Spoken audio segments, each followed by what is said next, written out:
హాస్టళ్ల విద్యార్థులకు భద్రతతో కూడిన విద్య అందించడమే తమ ప్రభుత్వ లక్ష్యమని, ఇందులో భాగంగా ప్రతి హాస్టల్లోనూ గురుకుల పాఠశాలలోని ఇన్వర్టర్లతో పాటు సీసీ కెమెరాలు ఏర్పాటు చేయనున్నామని రాష్ట్ర బీసీ ఈడబ్ల్యూఎస్ సంక్షేమ చేనేత మరియు జౌళి శాఖ మంత్రి ఎస్ సవిత స్పష్టం చేశారు. ఆదివారం నగరంలోని బీసీ బాలిక హాస్టల్ను సందర్శించారు. హాస్టల్లో ప్రతి గదిని, బాత్రూములను, మరుగుదొడ్లను పరిశీలించారు. అనంతరం మీడియాతో మాట్లాడుతూ ఇటీవల ప్రవేశపెట్టిన బడ్జెట్లో వెనుకబడిన తరగతుల అభివృద్ధికి తమ ప్రభుత్వం 39,000 కోట్లకు పైగా కేటాయించామన్నారు.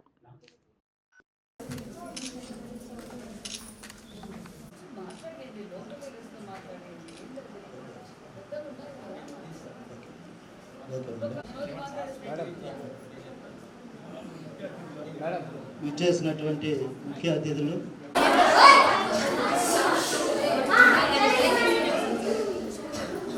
నిండు నూరేళ్లు ఒక పండుగలాగా ఉంటుందని ఈ సందర్భంగా తెలియజేస్తూ నాకు ఈ అవకాశం డిస్ట్రిక్ట్ వెల్ఫేర్ ఆఫీసర్ చంద్రశేఖర్ గారికి, మరి సీనియర్ నాయకులు టీడీపీ పార్లమెంట్ అధ్యక్షులు నరసింహ యాదవ్ అన్న గారికి, మరియు సదాశివం గారికి, మరియు బీసీ కృష్ణయ్య గారికి, మునిబాల కుమార్ గారికి, మల్లికార్జున గారికి, మరి వేదిక పైన ఉన్న పెద్దలందరికీ, మరియు మా బీసీ వెల్ఫేర్ డిపార్ట్మెంట్కు, స్టాఫ్కు, ఇక్కడికి ఇచ్చేసిన ప్రింట్ మీడియా, ఎలక్ట్రానిక్ మీడియా అందరికీ పేరు పేరున నమస్కారాలు తెలియజేస్తూ పిల్లలందరికీ శుభాశీస్సులు తెలియజేస్తున్నాం.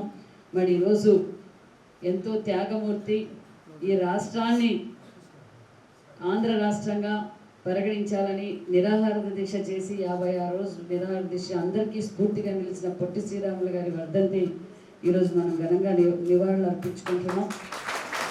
మరి ఆ రోజు ఫస్ట్ దేశం కోసం ఆయన పోరాటం చేశారు, తర్వాత మన తెలుగు రాష్ట్రం కోసం పోరాటం చేశారు. అందరికీ స్ఫూర్తిగా ఈరోజు మనం ఇంత స్వాతంత్రంగా ఉన్నాము అంటే ఆ రోజు పొట్టి శ్రీరాములు గారి త్యాగం అని మనం మరొకసారి మీకు అందరికీ గుర్తు చేయాలి. మరి పెద్దలందరూ చెప్పారు, నేనైతే ఎక్కువగా చెప్పదలుచుకోలేదు, ఎందుకంటే సైడ్ ప్లీజ్. మరి మహిళలను గుర్తించింది, మహిళలు అన్ని రంగాల్లోనూ ఉండాలి, మహిళా సాధికారత అనేది అన్న నందమూరి తారక రామారావు గారే మహిళలు అన్ని రంగాల్లోనూ ఉండాలి, మహిళా యూనివర్సిటీ తీసుకొచ్చిన ఘనత కూడా అన్న నందమూరి తారక రామారావు గారు.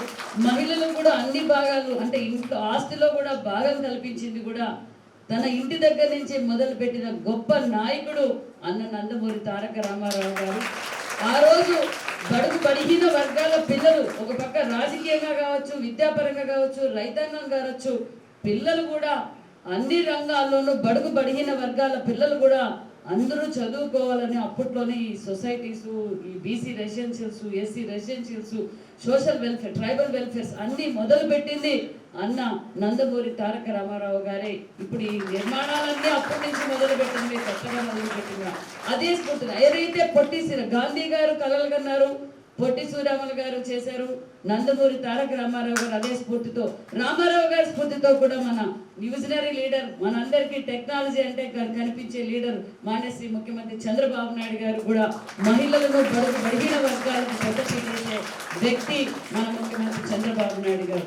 నేను ఇప్పుడే పెద్దలు చెప్పారు పక్కనుండే బిల్డింగ్ నిలిచిపోయిందని. పక్కనుండే బిల్డింగే కాదు, రాష్ట్ర వ్యాప్తంగా మనం 14-19లో మన రాష్ట్రం విడిపోయి అప్పుల్లో ఉన్నప్పుడు కూడా మాన్యశ్రీ ముఖ్యమంత్రి చంద్రబాబు నాయుడు గారు బడుగు బలహీన వర్గాల పిల్లలు కార్పొరేట్ స్కూల్కి ధీటుగా ఉండాలి, వాళ్ళు కూడా అన్ని రంగాల్లోనూ ముందుండాలనే గొప్ప సంకల్పంతో చాలా బిల్డింగ్స్ శాంక్షన్ చేశారు. ఒక పక్క బీసీ భవన్లు శాంక్షన్ చేశారు, BC residential schools, hostels sanction చేశారు, బీసీ గురుకులాస్ కూడా శాంక్షన్ చేశారు. కొన్ని చోట్ల అయితే 70-80% కూడా పూర్తి అయిపోయినాయి. రంగుల రెడ్డికి రంగులు మార్చుకొని పేరు మార్చుకొనో పిల్లలకు అంకితం చేయొచ్చు, కానీ వాళ్ళకి ఇష్టం లేదు. బడుగు బలహీన వర్గాలు పిల్లలు చదువుకుంటే రేపొద్దున ఇబ్బంది అనే మూర్ఖులు గత ప్రభుత్వం. మీరు కూడా రాజకీయాలు మేము ఈరోజు ఎందుకు మాట్లాడుతున్నామంటే మీరు తెలుసుకోవాలి కాబట్టి మేము రాజకీయాలు మాట్లాడుతున్నాం. మరి మనం వచ్చి 5 నెలలు అయ్యింది. 5 నెలల్లోనే సుమారుగా డిపార్ట్మెంట్, అందరి డిపార్ట్మెంట్, మీ బీసీ వెల్ఫేర్ ఆఫీసర్ కూడా వచ్చారు, మీ డిపార్ట్మెంట్ అంతా వచ్చారు, మేము రివ్యూ చేసాం.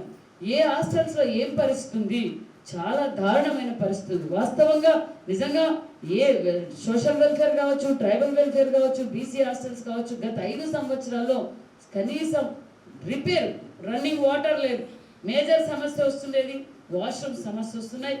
ఒక పక్క పడుకోవడానికి స్థలం లేదు. అయినా కూడా తల్లిదండ్రులు ఎంతో నమ్మకంతో మన బీసీ రెసిడెన్షియల్స్లోను బీసీ గురుకులాస్తో నమ్మి పెడుతున్నారు. అంతే బాధ్యతగా డిపార్ట్మెంట్ కూడా పనిచేస్తున్నారు. మరి ఇవన్నీ మేము ముఖ్యమంత్రి గారి దృష్టికి తీసుకెళ్ళాం. మీ స్కూల్కి కూడా మీ హాస్టల్కి కూడా 8 లక్షల రూపాయలు రెనోవేషన్కి కూడా మేము శాంక్షన్ చేశాం. రాష్ట్ర వ్యాప్తంగా ముఖ్యమంత్రి గారి దృష్టికి తీసుకెళ్ళాం. Sir BC residential hostels gurukuls బాగలేవు అంటే సారు రెనోవేషన్స్ కోసమే 25 కోట్ల రూపాయలు కూడా మీకు శాంక్షన్ చేశారు. అదేవిధంగా సోషల్ వెల్ఫేర్ కూడా జరుగుతుంది, ట్రైబల్ వెల్ఫేర్ కూడా రెనోవేషన్స్ అంతా జరుగుతున్నాయి. మరి మీకు డైట్ బిల్లు కూడా పెండింగ్ పెట్టిపోయారు గత ప్రభుత్వం. ఆ డైట్ బిల్లు కూడా మేము క్లియర్ చేసాం.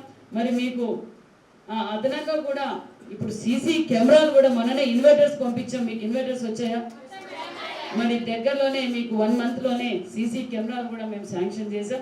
సీసీ కెమెరాలు కూడా పెడతారు. రెనోవేషన్కి కూడా 8 లక్షల రూపాయలు మీ హాస్టల్ రెనోవేషన్కి కూడా మేము శాంక్షన్ చేసామన్న విషయాన్ని కూడా మీకు తెలియజేస్తున్నాం. కాబట్టి పొట్టి శ్రీరాములు గారు మహిళలు కూడా అన్ని రంగాల్లోనూ ఉండాలని కోరుకున్న వ్యక్తి.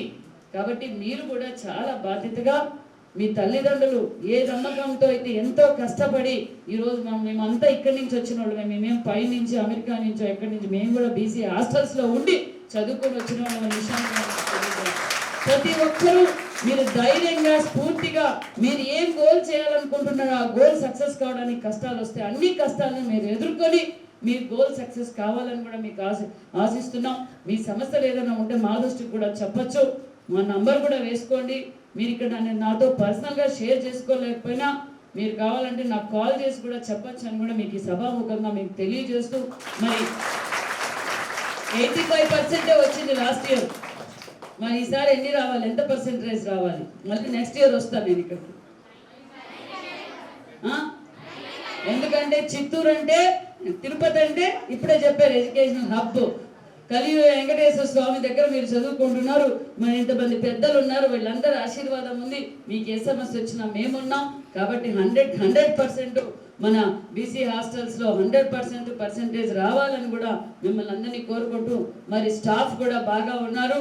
వాళ్ళకు కూడా నేను తెలియజేసేది ఒక్కటే, తల్లిదండ్రులు చాలా నమ్మకంతో మన మీద వదిలారు. ఎలాంటి సమస్య రాకుండా వాళ్ళకి మనం సదుపాయాలు కావచ్చు. మీకేమైనా సమస్యలు ఉంటే నా దృష్టికి చెప్పండి, ఆ సమస్యలు కూడా పరిష్కారం చేస్తాం. ఏ సమస్య వచ్చినా మనం ఎదుర్కోవడానికి ఉండాలే తప్ప ఎక్కడ డిసప్పాయింట్ కాకూడదని ముఖ్యంగా మహిళా పిల్లలు చెప్తున్నాం. మీలో మీకు ఏదైనా సమస్య వచ్చింటే కూర్చొని మాట్లాడుకోవాలి తప్ప ఏది పిచ్చి పిచ్చి ఆలోచనలు చేయకూడదు. సెల్లు కూడా తగ్గట్టుగా, ఏ సెల్ అలా ఉందా? ఇంటికి పోయినప్పుడు 24 hours అదే చూస్తున్నారా? అది ఎక్కువ చూస్తే కూరలో ఉప్పు ఎక్కువైతే ఏమవుతుంది?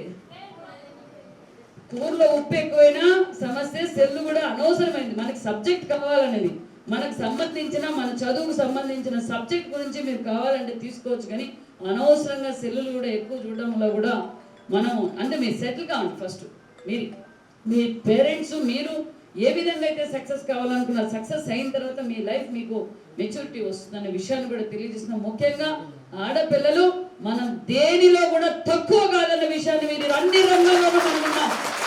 అన్ని రంగాల్లోనూ అన్నిటికీ ధైర్యంగా వెళ్తున్నాం. మనం ధైర్యంగా ముందుకు పోవాలి. ఎవరో ఏదో బెదిరిస్తారో మమ్మల్ని ఏదో చేసేస్తారో అని మనం భయపడే పనులు మీరు ఇమ్మీడియట్గా అందరికి ఇన్ఫార్మ్ చేయాలి. ఏమీ జరగదు. కాబట్టి మీరు అన్ని పాజిటివ్గా ఆలోచించి ముందుకు పోవాల్సిందిగా కోరుకుంటూ, మరి నాకైతే సెంట్రల్ మినిస్టర్ గారు వచ్చారు. ఇంకోసేపు ఉండేదాన్ని, మరొకసారి మీ దగ్గరకు వస్తాను. ఈరోజు సెంట్రల్ మినిస్టర్ గారు ఇప్పుడు రివ్యూ కూడా స్టార్ట్ అయింది కాబట్టి నాకు